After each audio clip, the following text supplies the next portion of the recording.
आशा करता हूँ आप सब बहुत अच्छे होंगे। मेरा नाम है सिद्धांत अग्निहोत्री। स्टडी ग्लोस पे आपका बहुत बहुत स्वागत है। ये दोस्तों अभी दिल्ली में आपको पता ही है कि अब्दुल करीम अल ईसा जो कि वर्ल्ड मुस्लिम लीग के लीडर हैं, ये आए, सऊदी से आए। ये अजीत डोवाल भी थे, साथ ही साथ ये सारे लोग भी थे। Syed Naseeruddin Chishti, chairman all India Sufi Sajjadanashin council, former chief election commissioner SY. Qureshi और बाकी और भी धार्मिक गुरु थे, डिप्लोमैट्स थे मुस्लिम कंट्रीज़ के और भारत के भी डिप्लोमैट्स थे।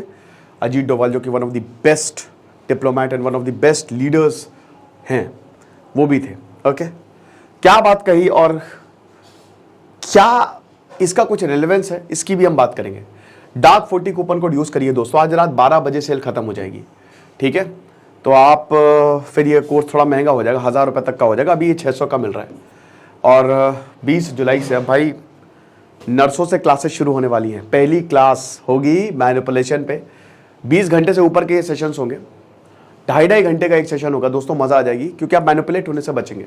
डॉक्टर मयूरिका दास जो खुद एक साइकोलॉजिस्ट है, वो ये क्लासेस लेंगी, तो इसको प्लीज़ मिस मत करिएगा। तो देखो यार, बात हुई बहुत सारी, ठीक है, बड़ी भारी भरकम बात हुई। इन्होंने कहा कि हम सब साथ में रह रहे हैं, भारत की सेकेंड लार्जेस्ट मुस्लिम पॉपुलेशन है, 33 OIC कंट्रीज़ की इतनी पॉपुलेशन नहीं है मिला के जितनी भारत की है। भारत में डेमोक्रेसी इंटैक्ट है, हर कोई अच्छे से रहता है, अमन चैन से रहता है, यहाँ पे बोला गया।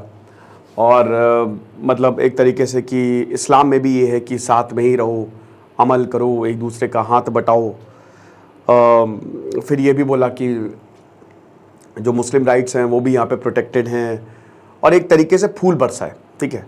मतलब आप ये समझिए कि बहुत सारी बातें, बहुत सारी तारीफ़ें की अब्दुल करीम ने, और उधर अजीत डोवाल ने भी सेम रिपीट किया, ठीक है। दोनों ने एक दूसरे को खूब, मतलब इधर से बहुत तारीफ़ें आई कि सब कुछ बढ़िया है, सब चंगा सी, और उधर लेकिन क्या वाकई में सब चंगा सी? देखिए, हम सबको पता है भारत और गल्फ़ के रिलेशंस बड़े इंपॉर्टेंट हैं और बहुत अच्छे भी हैं। इंडिया और गल्फ़ के रिलेशंस बहुत बढ़िया हैं, सऊदी से, UAE से अच्छे हैं, ठीक है।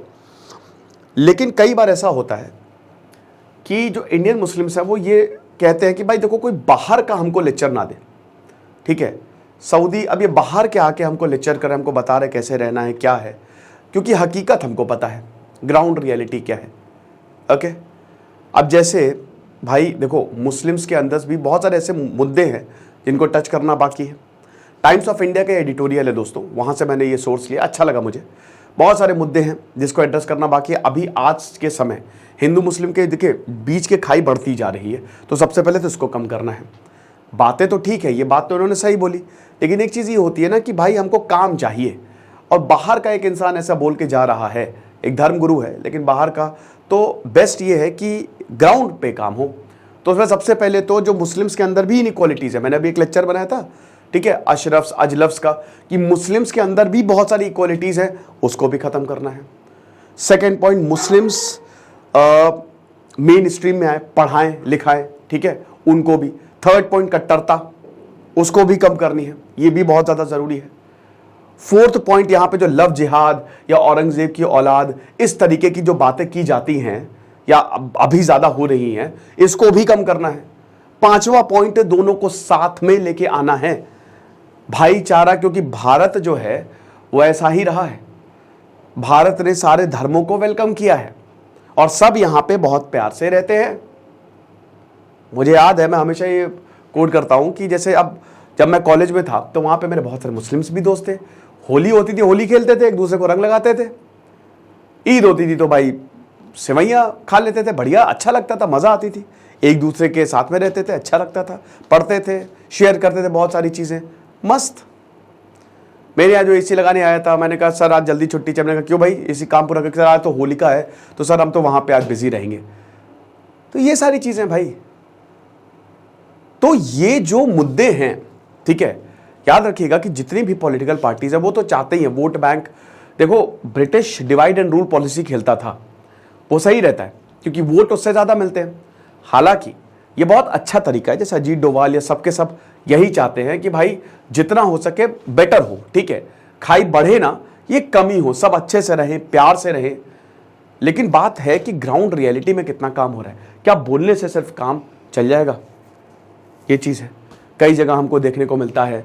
जैसे अभी पाकिस्तान में हमको देखने को मिला कि 150 साल पुराना मंदिर तोड़ दिया। बताइए पाकिस्तान में हिंदुओं की क्या हालत है वो हमको पता है, बट इसका मतलब ये नहीं कि वो चीज हम यहां पे लागू कर दें, ये बहुत गलत होगा।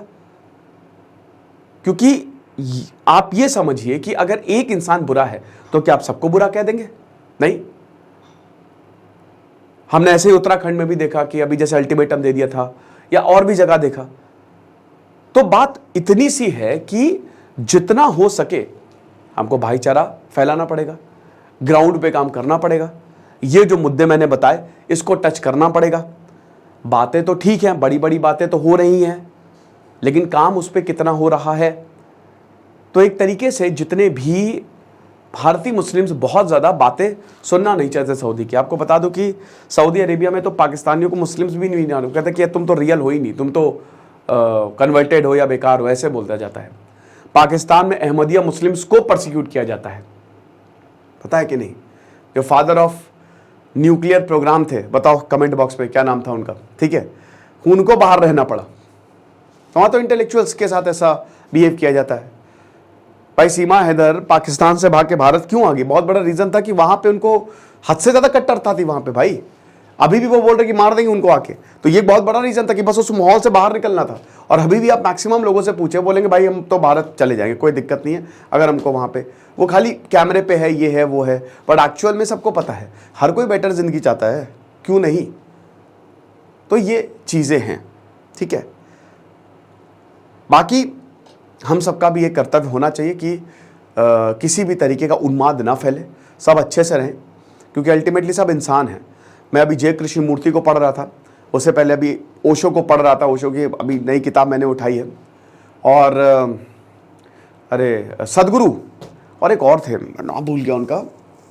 तो वो सब यही कह रहे थे कि भाई ये सब तो चोंगे हैं एक तरीके से, ठीक है। रामकृष्ण परमहंस कहते थे कि ये सब तो मतलब भाई देखो तुम इंसान हो, तुम्हारे अंदर का खून हाथ सब एक है, तो ये जो तुम्हारे बाहर का मुखौटा या क्या कहते हैं उसको, जो व्हील है ना, जो चोंगा तुमने पहना, उसको उतार के फेंक दो। मुस्लिम, सिख, ईसाई नहीं, बस हर किसी को ट्रीट करो इंसान। और अल्टीमेटली दोस्तों मैं आपको बता भी दूं कि सर्वाइवल के लिए आप हर किसी से दोस्ती करेंगे।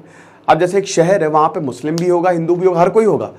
आप अगर मान लो कि एक हिंदू पैसे कमा रहा है और उसको मुस्लिम से मतलब है तो करेगा, बढ़िया है, कोई दिक्कत नहीं है, ऐसे ही चलता है, आप देख लीजिए। फिर बहुत ज्यादा खराब लगता है कि जब दंगा हो जाता है तो हिंदुओं की दुकानें जला दी जाती है, मुस्लिमों की दुकानें जला दी जाती हैं। तो ये बोलते हैं कि भाई हमने क्या गलती की, आप हमको बता दो, हम इतने सालों से यहाँ पे रह रहे हैं, हमारी तो कोई गलती भी नहीं है। दोस्तों मैं अभी सोमनाथ गया था, तो आप विश्वास मतलब क्यों नहीं करेंगे आप, डेफिनेटली। तो वहां पे जो बहुत सारे मुस्लिम्स थे, ठीक है। तो जब मेरी उनसे बात की तो जिस ऑटो में था वो भी मुस्लिम, तो वो बोल रहा था कि यहाँ पे तो बाबा का आशीर्वाद है, यहाँ भोले बाबा का आशीर्वाद है, यहाँ पे तो कोविड आ ही नहीं सकता। ये हिसाब किताब है। तो यही है भाई, हर कोई को बेसिक समझदारी है। चंद लोगों की वजह से, चाहे वो हिंदू हो चाहे मुस्लिम्स हो, ठीक है, चंद कट्टर लोगों की वजह से आप अपने पर्सपेक्टिव को मत बदले, याद रखिए। क्योंकि बेसिक इंसानी जो नेचर है ना, इंसानियत सब में है ना। आज भी दोस्तों अगर कोई बहुत ही परेशान है, 100 में से 80 लोग उसकी मदद करेंगे, मान के चलिए, ठीक है। कोई बहुत ही एकदम मतलब अगर गिरी दबी कुचली हालत में है तो मदद करेंगे लोग, कुछ जगह ना भी करें, लेकिन मैक्सिमम है वो आएगा अंदर से, क्या नहीं यार वो बेचारा बहुत परेशान है, ऐसा नहीं होना चाहिए। इसीलिए इंडियन डेमोक्रेसी को बहुत ही इवॉल्व्ड बोला जाता है। भाई इंडियन लोग जो है ना वो इंटेलेक्चुअल्स हैं, आप समझिए, ये हमारे जीन्स में है। तो अगर हमको कुछ पसंद नहीं आएगा ना, हम बदल देंगे, कितना भी कुछ हो जाए, तभी सरकारें बदल जाती हैं। तो ये अच्छा लगा मुझे, टाइम्स ऑफ इंडिया का बहुत ही प्यारा एडिटोरियल था, ठीक है। तो मुझे लगा कि ये आपको बताऊं। तो ये लेक्चर था, आई होप आपको पसंद आएगा। बाकी डार्क साइकोलॉजी का कोर्स लो भाई, ठीक है, आपको बहुत ज़्यादा फायदा मिलेगा। Thank you so much.